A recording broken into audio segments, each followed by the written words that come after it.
Pada kesempatan kali ini kita akan membahas tentang macam-macam hadis Nabi Muhammad SAW, yaitu fi'li, perbuatan, qauli, perkataan, takriri, ketetapan, hammi, angan-angan beliau, cita-cita beliau, kemudian ahwali atau sifat-sifat beliau. Nah, jadi ini adalah rincian, kemudian macam-macam hadis Rasulullah SAW. Jadi ada hadis Nabi Muhammad SAW itu misalkan adalah qauli. Banyak sekali yang qauli ini. Semisal sabda Nabi Muhammad SAW, innamal a'malu binniyat wa innamal likulli imri'in ma nawa faman kanat hijratuhu ilallahi wa rasulih ila akhirih. Jadi dari hadis ini jelas ini adalah qauli karena yang mengucapkannya adalah Nabi Muhammad SAW. Ada juga hadis Nabi Muhammad SAW berupa fi'li. Jadi perbuatan beliau dilihat oleh para sahabat, kemudian diceritakan oleh sahabat kepada kita.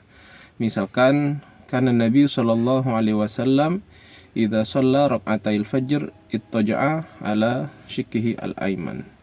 Ada Nabi Muhammad SAW itu ketika beliau selesai 2 rakaat salat fajar, kemudian beliau berbaring di sebelah kanan tubuhnya.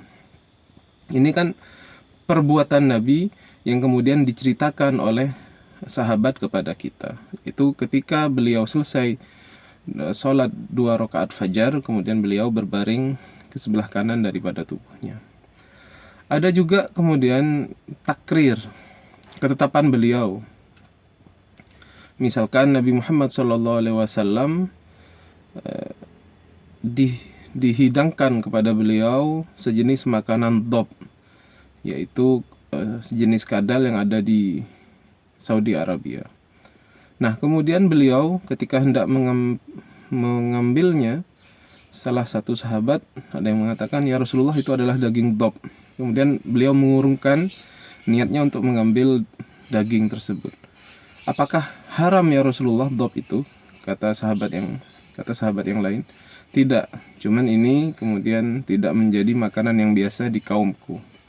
Kemudian sahabat-sahabat yang lain makan, Rasulullah hanya melihat saja. Nah, di sini takrir bahwasanya Rasulullah SAW tidak kemudian melarang, tetapi membiarkan. Artinya memakan dhab itu halal dan tidak mengapa begitu. Ini adalah takrir. Kemudian ada juga pembagian lain yang kemudian disebut dengan hammi atau cita-cita Nabi Muhammad SAW. Jadi cita-cita ini Rasulullah ketika sampai di Madinah melihat orang Yahudi berpuasa pada 10 Asyura, kemudian beliau tahun depan kita akan berpuasa juga, tapi kita akan menambah pada tanggal 9 Muharram itu. Jadi puasa Tasu'a dan puasa Asyura. Tetapi sebelum beliau melaksanakan puasa Tasu'a itu, kemudian beliau meninggal terlebih dahulu. Nah, ini disebut hammi, cita-cita beliau tapi belum sempat dilaksanakan. Tetapi sampai sekarang umat muslim kemudian ketika berpuasa juga berpuasa pada tanggal 9 dan 10. Jadi tidak hanya berpuasa pada puasa Asyura saja. Itu adalah pembagian. Yang terakhir ahwali. Ahwali adalah sifat Nabi Muhammad SAW. Keadaan beliau, baik sifat itu adalah sifat zahir. Misalkan beliau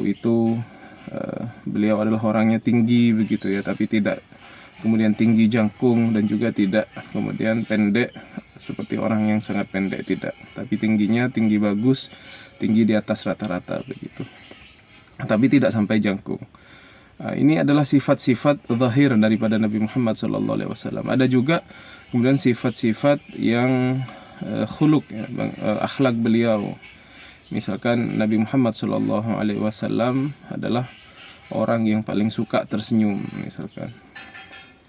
Itu semua ahwal, keadaan Nabi Muhammad SAW, baik sifat yang zahir, yang tampak, bentuk tubuh beliau, cara beliau berjalan dan lain-lain, ataupun sifat dari perangai beliau, maka itu disebut dengan ahwali. Nah, itu secara gambaran umum, teman-teman. Kemudian pertanyaannya, kemudian kenapa ahwali ini berbeda dari empat hal yang kita sebutkan ya, karena memang ahwali ini bicara tentang sifat ya, bukan perbuatan, pekerjaan, ataupun bukan qaul, bukan takrir. Jadi sifat. Nah, sifat ini dicakup di yang ahwali ini, karena dari pembagian hadis tadi itu kan mencakup seluruh dimensi kehidupan Rasulullah, perkataan beliau, perbuatan, ketetapan beliau, dan juga yang terakhir tadi sifat beliau itu juga termasuk begitu. Kemudian pertanyaan yang kedua tadi, apakah ketika hadis qauli ketika diucapkan itu menjadi fi'li begitu? Jadi teman-teman untuk memahami pembagian hadis ini, yang menjadi objek ini adalah Rasulullah Shallallahu Alaihi Wasallam. Jadi ketika sahabat meriwayatkan apa yang mereka dengar dari perkataan Rasulullah, maka itu disebut qauli. Ketika mereka melihat pekerjaan Rasulullah dan mereka meriwayatkannya sebagai hadis, maka itu adalah fi'li begitu. Jadi tidak kemudian berubah dari qauli menjadi fi'li. Ketika memang itu dilakukan oleh Rasulullah, bisa itu adalah fi'li. Ketika diucapkan oleh Rasulullah, dia adalah fi'li begitu.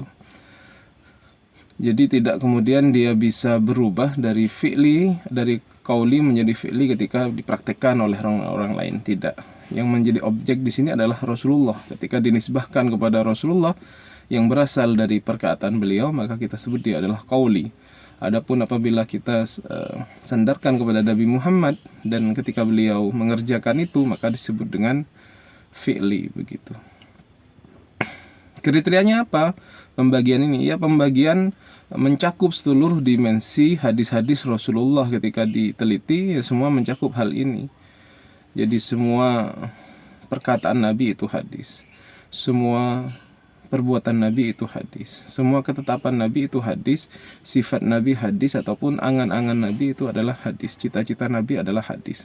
Maka sangat banyak sekali hadis-hadis daripada Rasulullah. Seluruh kehidupan Rasulullah kalau diriwayatkan kepada kita menjadi hadis. Makanya jumlah hadis sangat banyak, karena memang mencakup dimensi yang sangat banyak tadi. Walaupun kalau kita mau perinci, ada hadis yang berupa perkataan Rasulullah, ada hadis yang berupa pekerjaan Rasulullah, ada hadis yang berupa ketetapan Rasulullah, ada hadis yang berupa sifat Rasulullah atau ahwal Rasulullah, ada hadis yang berupa cita-cita Rasulullah Shallallahu Alaihi Wasallam. Dan ini baru kemudian dibuat oleh ulama hadis begitu. Baik, saya kira demikian. Terima kasih. Kita akhiri. Mudah-mudahan bermanfaat. Wassalamualaikum warahmatullahi wabarakatuh.